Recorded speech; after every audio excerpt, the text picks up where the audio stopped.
Pwede kaya ako magpalipad ng drone sa ibang bansa? Well, the answer is, di naman lahat ng bansa ay pwede magpalipad ng drone. Meron bansa talaga na illegal magpalipad ng drone. Sa pagkakaalam ko ay maluwag sila sa restrictions regarding sa pagpalipad ng drone. So, what's up mga gilagids?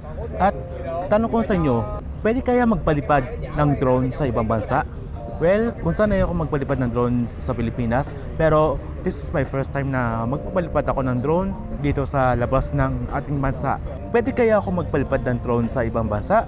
Well, the answer is depende sa bansa ang inyong pupuntahan. So magbibigay ako ng tip kung paano nga ba magpalipad ng drone sa ibang bansa. Siguro kailangan natin maiwasan yung syempre common sense. Kailangan iwasan din yung magpalipad sa mga malalapit na mga government building, mga airports within the kilometer radius. At syempre kapag sa mga private area, iwasan pa rin natin, but unless kung mag-apply ka ng permit.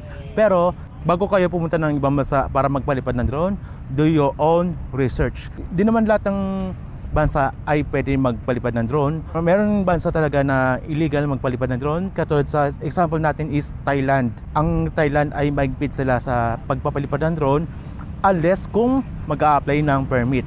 Pero kung mag-a-apply ng permit, you need to research kung magkano nga ba ang fee para maging legal ka ng magpalipad ng drone sa kanilang bansa. So sa kasalukuyan ay nandito ako ngayon sa Ho Chi Minh City sa Vietnam, which is naitanong ko sa mga lokal ay pwede talaga magpalipad dito ng drone, pero strict pa rin tayo sa golden rule katulad na binanggit ko kanina. Kaya nag-decide ako na magpalipad ako ng drone dito sa Vietnam dahil sa pagkakaalam ko ay maluwag sila sa restrictions regarding sa pagpalipad ng drone.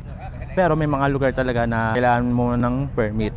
Siguro kailangan mo talaga na you need to check also yung size ng drone or depende sa unit ng drone, kasi may mga bansa talaga na may mga limited yung pagdadala ng drone, lalo na kapag dadalhin nyo sa airport. Kapag papalipad kayo ng drone sa ibang bansa, I really suggest gamitin nyo ang mini drone katulad ng DJI Mini 4K. Siguro ang drone nito is worth 25k kapag fly more combo. Pero dahil ang mga mini drone is nasa less than 250 gram, so maaaring pwede maging less restriction para sa mga mini drone.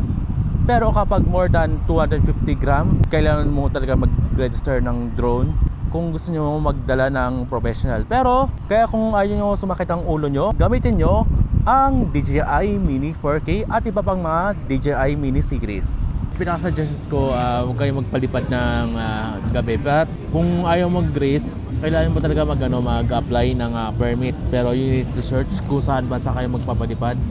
Ang drone ay dapat nasa checking luggage, so kailangan talaga ilagay sa checking baggage, and then kailangan tanggalin yung battery sa drone para di kayo maharangan or kumpiskahin ng immigration.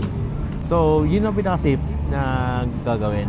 So yun lang mga gilagis dito sa Ho Chi Minh City, Vietnam. At dito nagtatapos sa aking istorya. See you on my next story.